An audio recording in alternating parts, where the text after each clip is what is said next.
La Iglesia Evangélica Pentecostal Las Acacias presenta para ti un mensaje de reflexión y cambio, una palabra actual que impactará tu vida.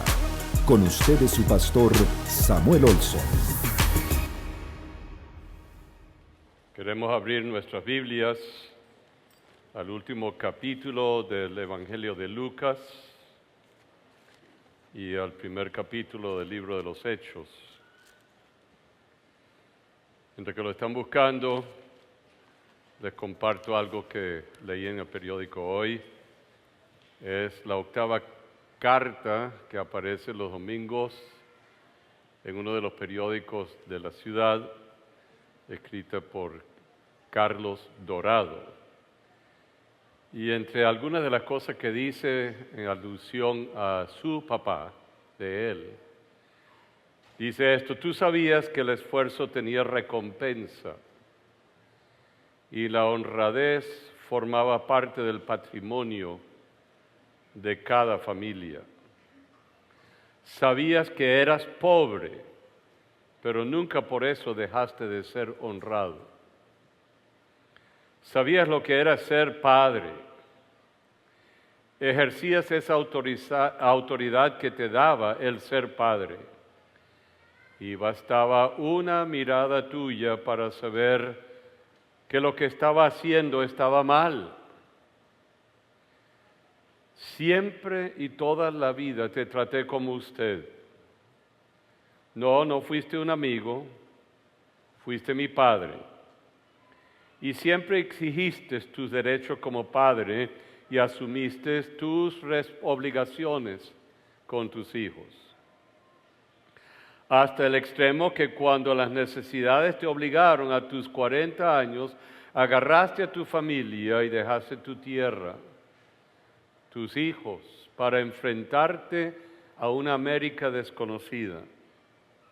Tu padre siempre viviste con mi madre, de tal manera que cuando pienso en justicia, cariño, sacrificio e integridad, pienso en ti, pienso en ustedes. Gracias por haber sido un gran maestro. Cuán grande riqueza es, aún entre los pobres, el haber sido hijo de un buen padre. Nunca conocemos el amor de un padre hasta que nosotros mismos nos convertimos en padres. Gracias por haber sido mi padre y mi ejemplo, por haber sido una de las cosas más bellas de mi vida. Siempre guardaré tus recuerdos y tus enseñanzas, y que el tiempo no logrará sacarla de mi alma. Hasta allí. Muchas palabras muy importantes de un padre a otro padre, su padre. Vengamos al culto de hoy y a la enseñanza de hoy. Salgo de nuevo de la carta de Pablo a los hermanos de Éfeso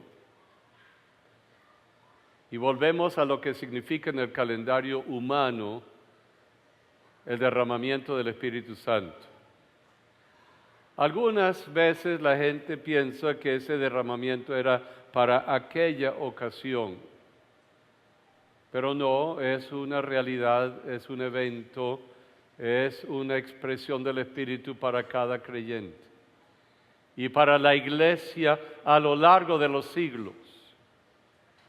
Y ese derramar se hizo muy presente de nuevo al final del siglo XIX, porque la iglesia no la entendía, la había perdido.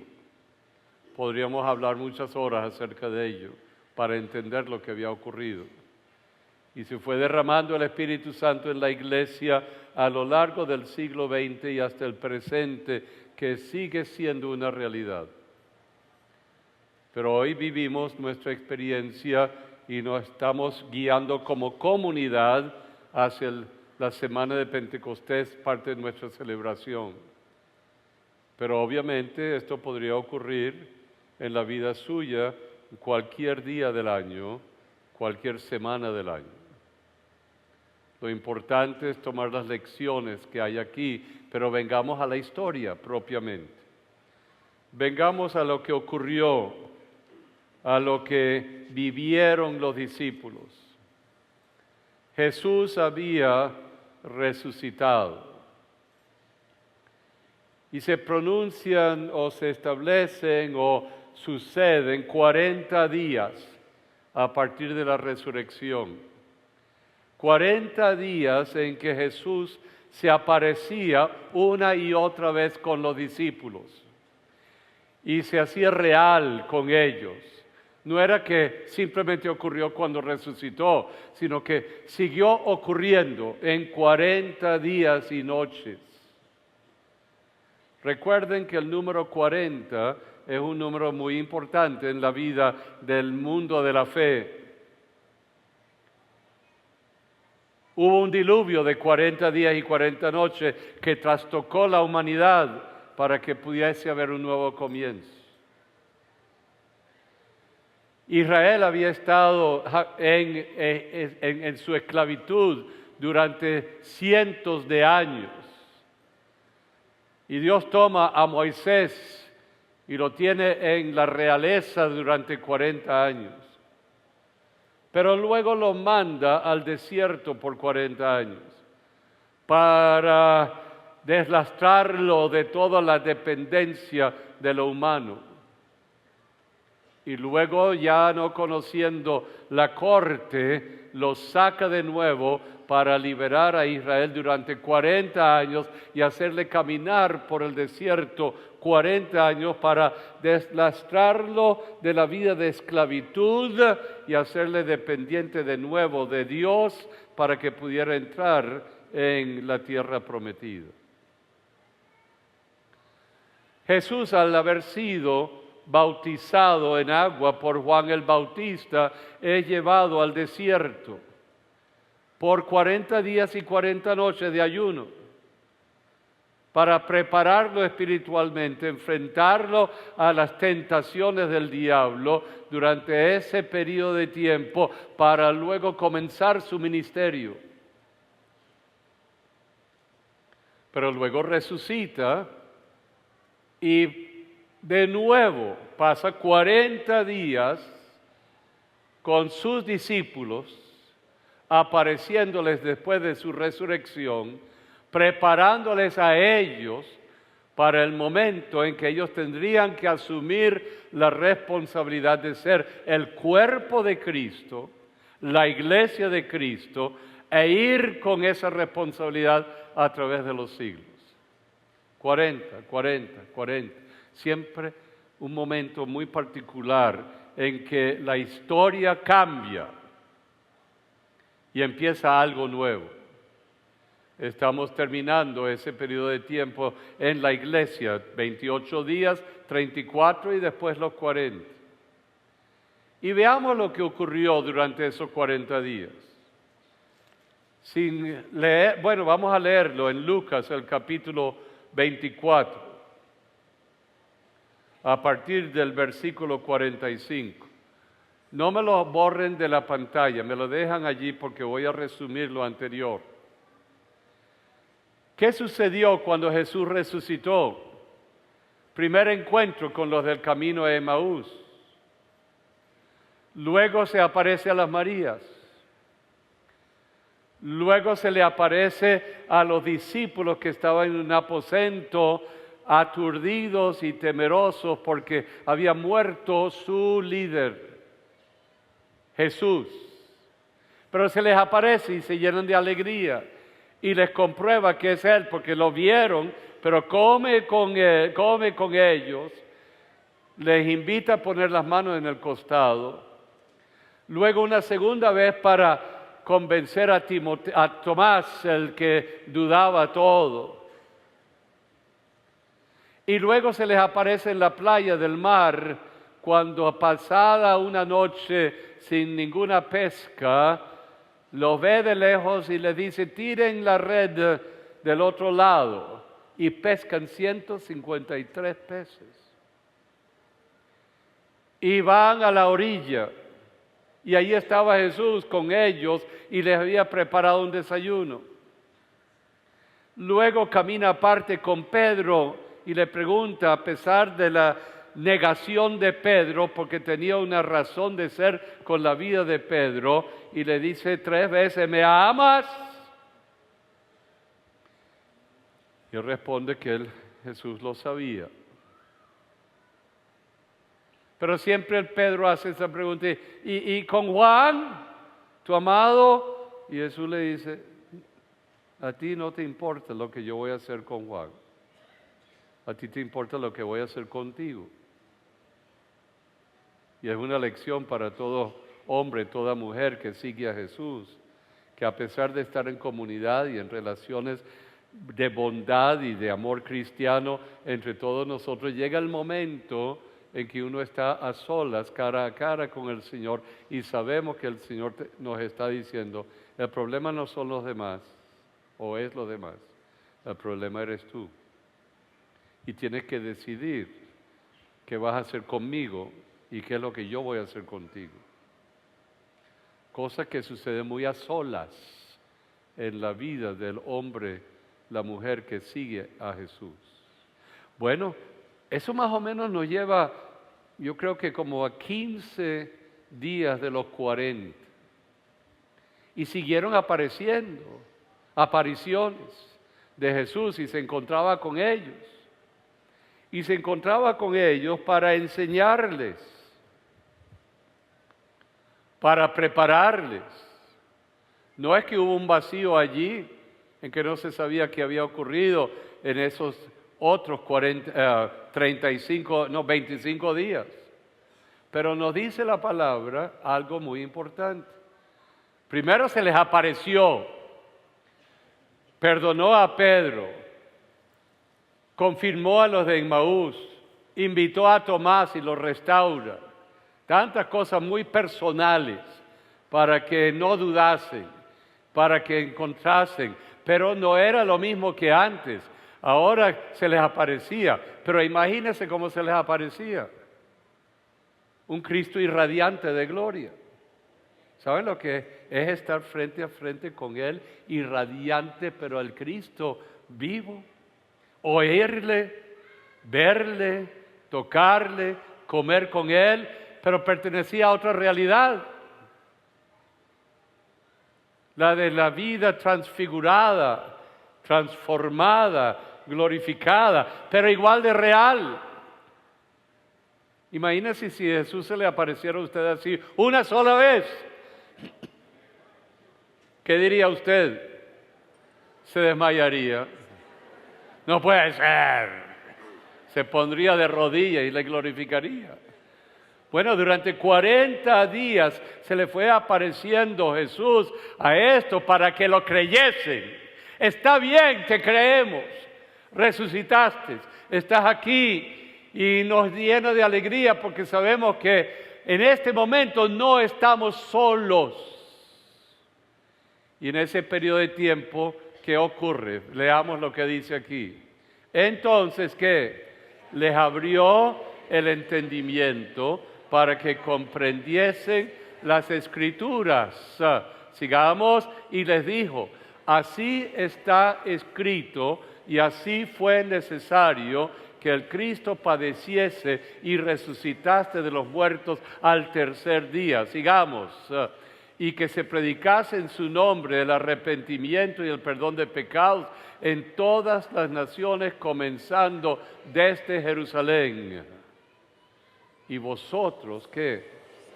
Sois testigos de estas cosas. Lo tenemos escrito. Es lo que ocurrió en ese momento, en la vida de los discípulos, en ese momento de otros 25 días que le fue abriendo la Escritura, y lo resume, le estaba preparando para ser testigos de todo lo que él había hecho, pero no solamente lo que había hecho, sino lo que habría de hacer llenos del Espíritu Santo, este pueblo que se llama la iglesia, pero no serían ellos, sino el Espíritu Santo en ellos, y no sería el Espíritu Santo de ellos, sino el Espíritu de Cristo que es santo, que estaba en ellos. Así que lo que venían a hacer y lo que usted viene a hacer como cristiano, como discípulo, aunque a usted le pueda parecer una cosa fantástica y casi lo adjudica a usted mismo, no es usted, es Jesús en usted que hace y opera, y es una bendición para la vida de los demás. No tienes nada de qué gloriarte, no hay mérito en ti, sino que humildemente dices: Señor, has tomado un vaso de barro y con tu espíritu lo utilizas para la bendición de otros y para que puedan conocer el poder de Dios y la realidad de un Cristo crucificado y resucitado, que nos da el poder del Espíritu Santo para vivir la vida de un testigo de Él. Aleluya. Alabado sea el Señor. Así que vengamos, creo que hay otro, al versículo 49. ¿Y qué más le dijo? Y yo enviaré la promesa de mi Padre sobre vosotros, ¿pero qué? ¿Pero qué? Quedaos vosotros en la ciudad de Jerusalén hasta que seáis que investidos de poder desde lo alto. Y no eran simplemente los 11 discípulos, eran las Marías y la madre de Jesús y los hermanos de Jesús y los que andaban siempre con Él. Así que le estaba diciendo a los 120 que esperaran en Jerusalén hasta que ¿qué? Hay una persona que yo conozco: no, pastor, ya yo he estado con usted, yo sé cómo son las cosas. Así que yo voy a salir a montar mi propia taguara de iglesia.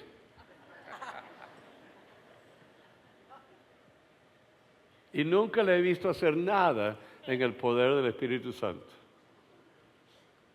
Por ahí hay uno que es así, no voy a decir quién es, porque tampoco está aquí en Caracas. No, pastor, yo no quiero estar bajo nadie, yo voy a hacer la cosa a mi cuenta. Bueno, sigues el mismo patrón de siempre. Mismo patrón, siempre queriendo hacer las cosas por tu cuenta. Jesús le dijo a los discípulos: ustedes tienen 3 años conmigo, está bien. Hasta les mandé bajo mi autoridad a hacer milagros. Y hoy han oído las enseñanzas, pero a pesar de todo ello, durante 3 años pegaditos de mí, tendrán que esperar en Jerusalén hasta que hayan sido ¿qué? ¿Investidos de qué? De poder. ¿De poder de quién? Desde lo alto. Es un poder muy distinto, el poder del Espíritu Santo. ¿Y ustedes creen que ese poder era solo para ellos? ¿Sino para quiénes? Para usted. Y la pregunta es si usted ha sido investido de ese poder. Solo usted sabe.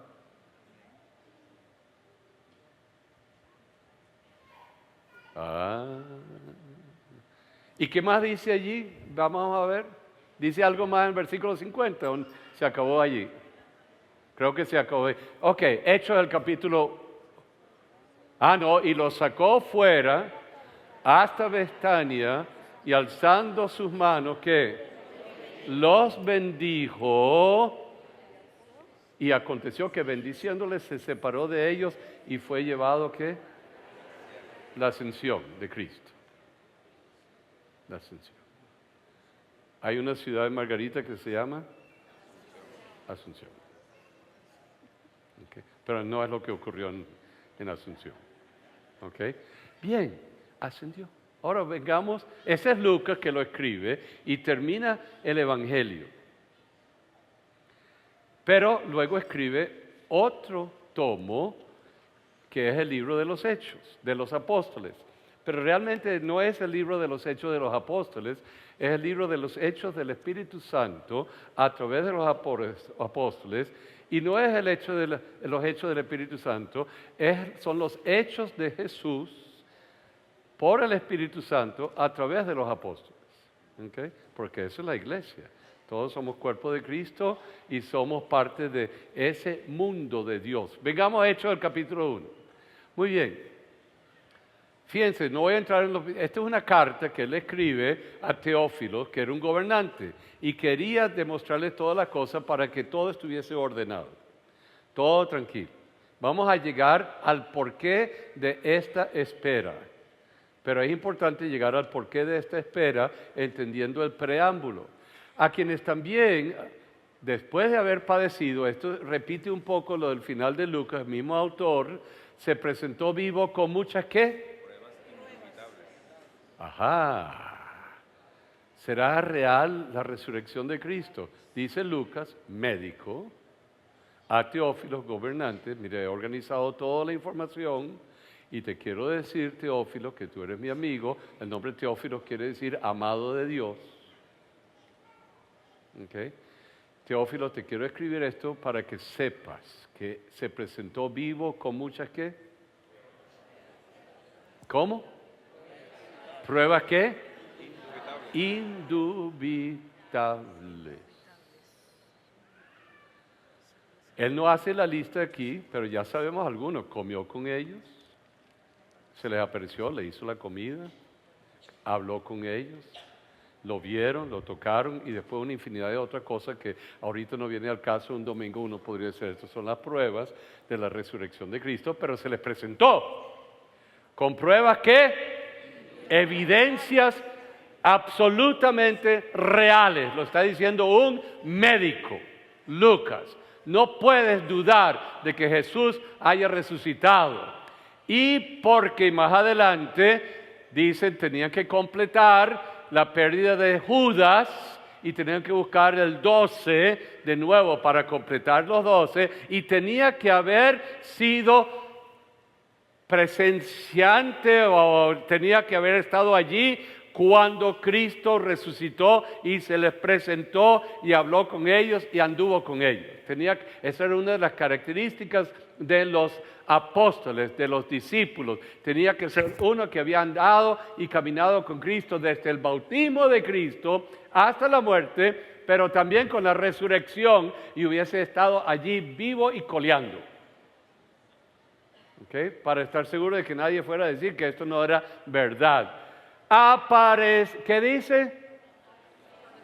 Apareciéndoseles que durante 40 días y hablándoles acerca del reino de Dios. Ok, apareciéndoseles en el griego quiere decir viéndoles ojo a ojo.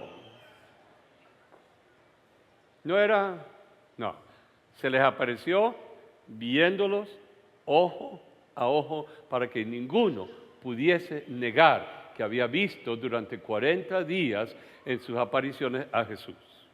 Eso es lo que quiere decir. ¿Están conmigo?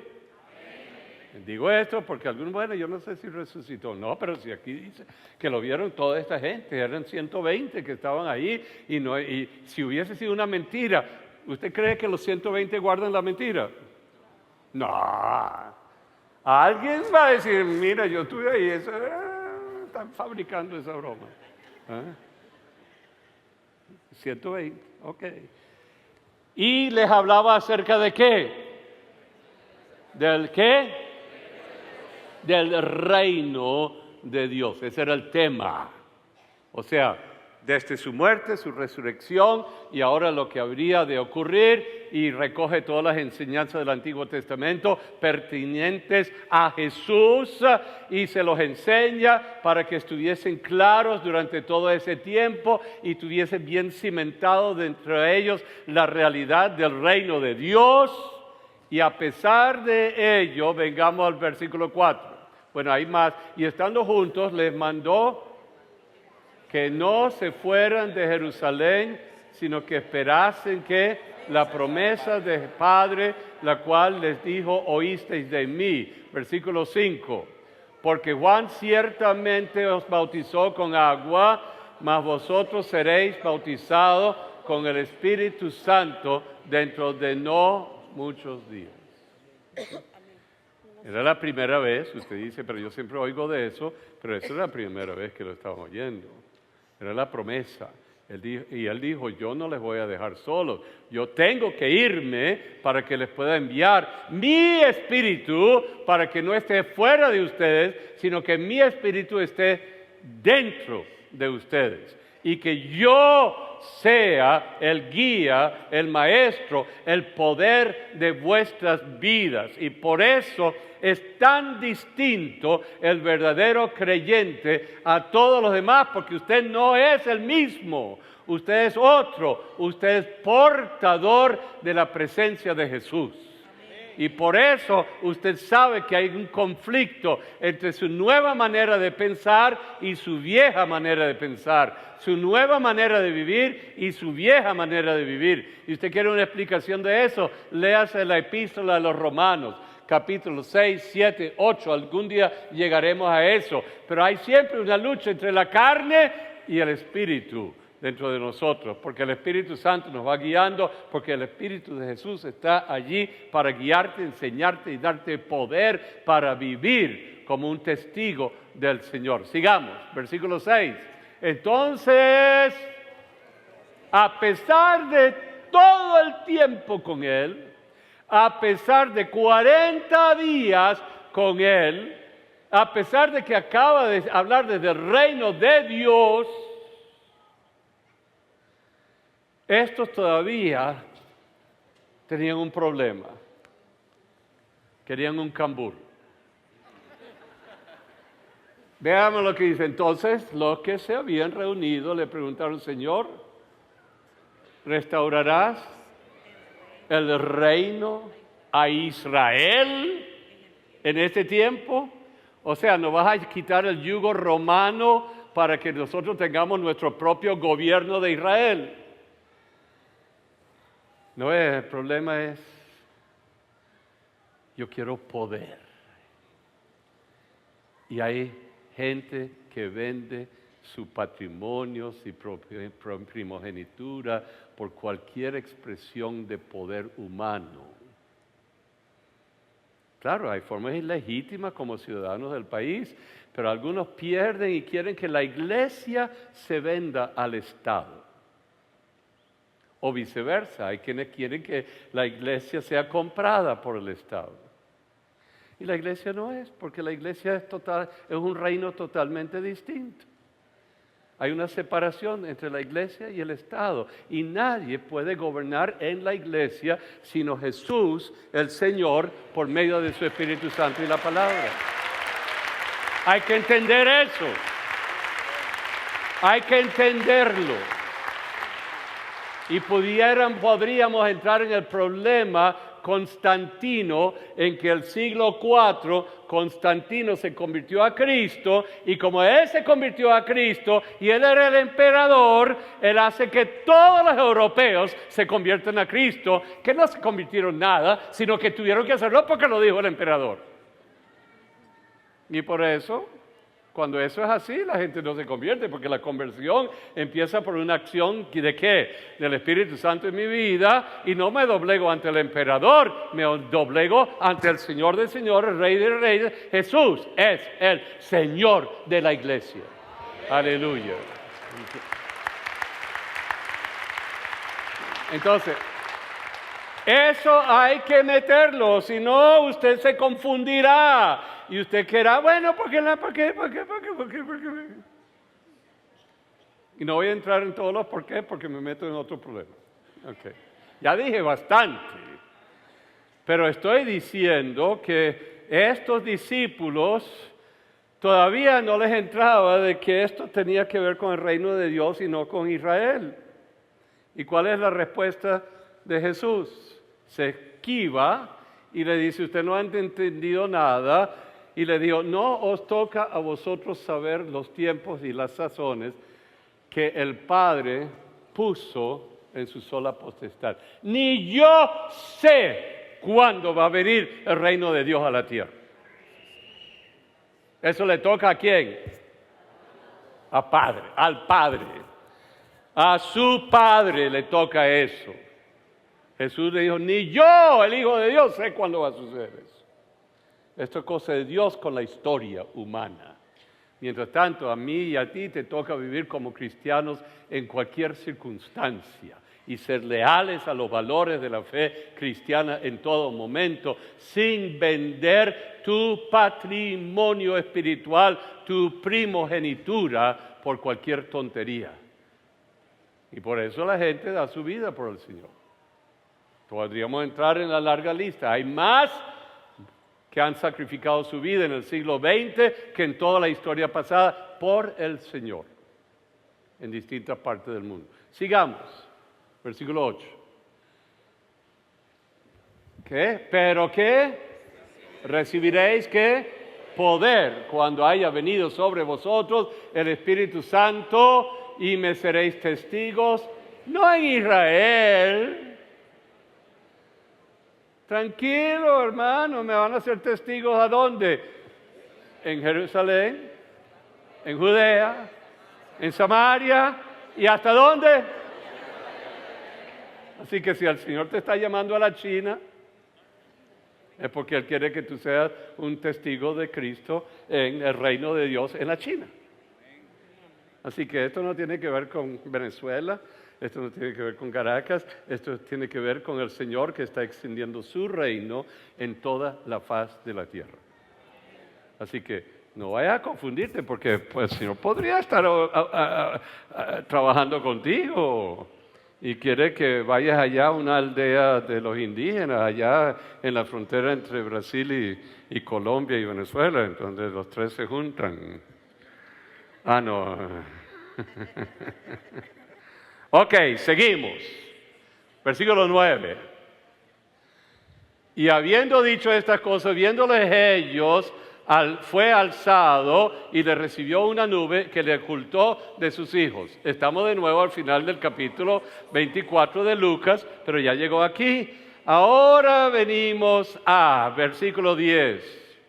Y estando ellos con sus ojos puestos en el cielo, se juntaron con él, se pusieron junto a ellos los varones con vestiduras blancas, 2 ángeles que llegaron allí. ¿Okay? Y versículo 12, los cuales dijeron, varones Galileos, porque estáis mirando al cielo, bájense de la nube. Este mismo Jesús que se ha ido y ha sido tomado de vosotros al cielo, Él vendrá como le habéis visto ir al cielo. Y todavía no ha venido. ¿Ok? Vendrá. Pero todavía no ha venido porque el reino de Dios se tiene que predicar y establecer ¿hasta cuándo? Hasta los confines de la tierra. Versículo 12. Estoy caminando rápido. Entonces volvieron a Jerusalén desde el monte que se llama del Olivar, el cual está cerca de Jerusalén, camino de un día de reposo. Hoy día es un pasito, 15 minutos y estás allí. A ellos les tocó ¿qué? Un día de reposo para llegar. Siga, 13. Y entrados subieron al aposento alto donde moraban Pedro y Jacobo, Juan, Andrés, Felipe, Tomás, Bartolomé, Mateo, Jacobo, hijo de Alfeo, Simón el celote y Judas, el hermano de Jacobo. Y estaban las Marías, y estaba la madre de Jesús, y estaban los hermanos. Así es que había un montón en el aposento alto. Pero no cabían los 120 que estaban allí. Así que subían a la alcoba, al aposento alto, pero también dice que subían todos los días al templo. Ese es en el versículo, lo que leímos anteriormente, todos los días, y hacían 4 cosas durante los 10 días. 4 cosas. Alababan a Dios, bendecían a Dios, oraban y rogaban. Eso está allí, no lo voy a buscar ahorita. 4 cosas durante 10 días. 10 días. 10 días. Iban a la casa y subían. Iban a la casa y subían al templo. Y los demás se quedaban en la alcoba del aposento alto orando también. Entonces, ¿por qué 10 días? ¿Qué es esto de 10 días? De quedarse y esperar 10 días. Ya saben, los 40 días han pasado, pero ahora hay 10 días antes de lo que vino a entenderse como el día de Pentecostés, que el día de la cosecha, y suceden varias cosas durante los 10 días. que estaban allí. Y es importantísimo para usted y para todo cristiano entender que el tiempo de espera, el tiempo de estar quieto delante de Dios, el tiempo de poner muchas cosas aparte, es sumamente importante si usted quiere entrar en la bendición de Dios. 10 días no son números mágicos, pero lo importante es lo que usted hace. Usted no puede estar quieto espiritualmente si cada ratico usted está contestando al teléfono o corre para acá y corre para allá y corre y hace esto y lo otro y lo otro y lo otro y lo otro y las cosas normales de la vida. Por eso es que grupos salen a retiros. Como ahorita hay 120 hombres de esta iglesia de retiro en el campamento Sion. Felices de salirse de toda la bulla. ¿Para qué? Para estar quietos, alabando, bendiciendo, orando, rogando, repasando todas las cosas que Jesús les había enseñado durante estos días y esperando con ansias el derramamiento del Espíritu Santo. Y empiezan a arreglar las cosas que tenían que arreglarse. Y lo dice la palabra, y no me atrevo por el tiempo a entrar a leerla, pero ahí está la primera cosa después de haber orado y meditado y cantado, es que Pedro se pone de pie y le dice, tenemos que arreglar el vacío que dejó Judas. Porque ya se hablaba de los 11, pero éramos 12. Y Judas, el hijo de la perdición, y allí si usted lo lee, explica con cada palabra lo que sucede a él, con los 30 denarios de plata. Él compró el terreno donde quizás pensaba poner su casita. ¿Quién sabe? Pero cuando se dio cuenta que había negado a Jesús y vendido a Jesús, le llevó las 30 piezas y se los echó al pie de los sacerdotes y fue al terreno y se ahorcó y se abrieron sus entrañas por lo que había hecho. Y quedó allí en lo que vino a llamarse el campo de sangre, donde jamás habría otro que pisaría ese espacio, el campo de sangre, por haber vendido a Jesús. Ay de aquel que habiendo seguido a Jesús, da la vuelta.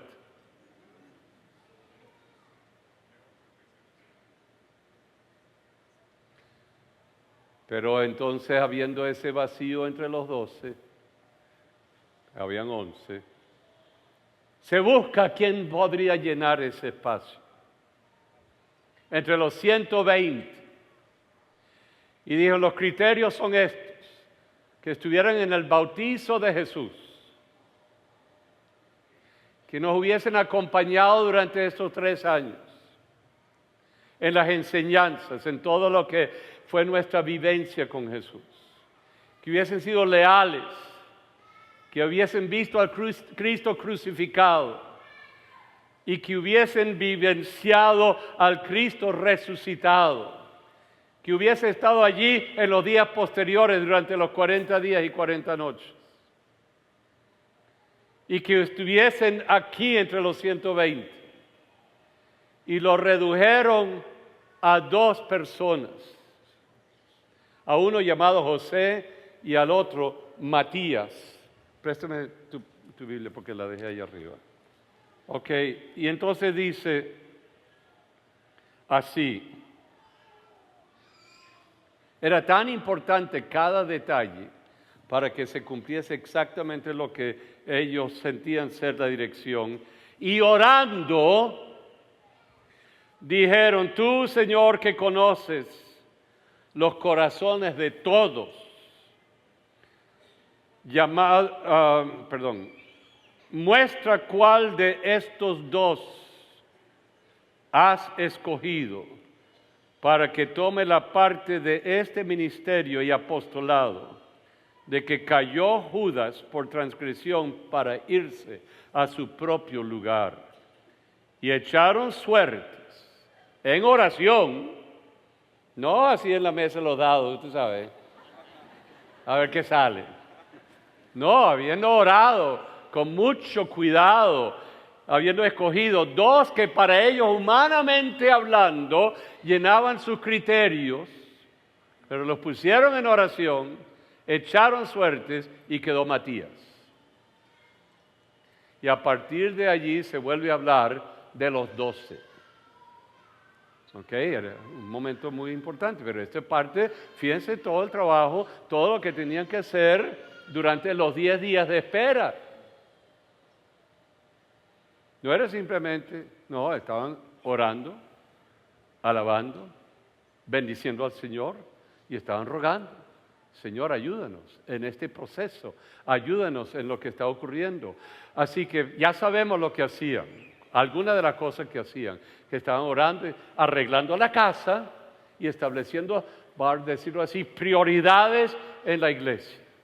Repasando seguramente todo lo que Jesús les había enseñado. Estaban a solas, ya no se aparecía Jesús, ya no estaba allí para hablarles y enseñarles, ya no venía, pero empezaron a establecer una comunión entre ellos, una relación entre ellos. Aquí es difícil con 1,500 personas estar en comunión, pero yo puedo estar en una casa con un grupo pequeño de 10 personas y estar orando, y allí nos vamos dando cuenta de diferencias y sentimientos, etc. Y si lo sano entre 10, lo puedo sanar entre 120. Pero si yo no puedo sanar mis relaciones con 10, es difícil decir, yo quiero la iglesia perfecta. No, usted tiene que saber que su corazón está limpio, que su corazón está sano. Y si usted tiene alguna situación con alguien, deja tu ofrenda allí y arregla tus cosas con alguien que esté siempre en comunión con los hermanos, comunión con las hermanas, comunión con los tuyos. Y eso era algo que estaba pasando allí entre los 12, ordenaron la casa y establecieron las características de los discípulos y apóstoles, y luego diferenciaron entre el poder humano y el poder de Dios, el reino de Dios y el reino humano. Tenían que empezar a diferenciar entre ellos y tenían que ver que el reino de Dios no tenía que ver, Zacarías 4, ni con ejército, ni con ¿qué? Ni espada, sino con mi espíritu, dice el Señor. ¿Y qué es lo que hemos aprendido a ser el poder del espíritu? ¿Se acuerdan de algo de lo que venimos hablando? Las armas del espíritu. ¿Cuáles son? La justicia, la verdad, el evangelio de la paz, el escudo de la fe, el yelmo de ¿qué? Salvación, la espada de la palabra y la oración. No es con espada ni con ejército, sino con mi ¿qué? Espíritu, dice el Señor. Y si estás lleno del Espíritu, habrá autoridad en tu vida, habrá poder en tu vida para vivir como un testigo del reino de Dios y del poderío de Cristo. Así que aprendemos el poder de Dios. Hay una purificación de nuestros motivos en la vida y aprendemos a andar en el poder y en el Espíritu de Dios. Aprendemos algo más. Estos 10 días son días de espera, que querían decir que tendrían que aprender a creer que Dios sería fiel a su palabra. Depender de la fidelidad de Dios, de que Dios iba a derramar su Espíritu. Pero no es fácil esperar. Esperar cuesta. Usted está esperando que alguien logre algo para pagarle la deuda y usted dice, ¿pero cuándo te van a pagar? Tú me debes esto. Y se pone angustioso y bueno, yo no te creo. Tú me dices que siempre espera. ¿Cuándo vas a enviar el Espíritu Santo? ¿Qué pasa que no envías el Espíritu Santo? Vamos a hacer un ejercicio. Incline su rostro. Ustedes me van a decir, levantándome la mano, algo. Cuando yo diga 3, de 1, 2, 3, vamos a ver quiénes creen que habría pasado 1 minuto de espera. ¿Ok? ¿Me entienden? Me levanta la mano cuando usted cree que haya pasado 1 minuto a partir del número 3. 1, 2, 3.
Ahora es que pasó el minuto.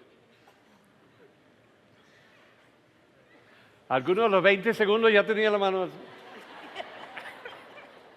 Vengo a cobrarte.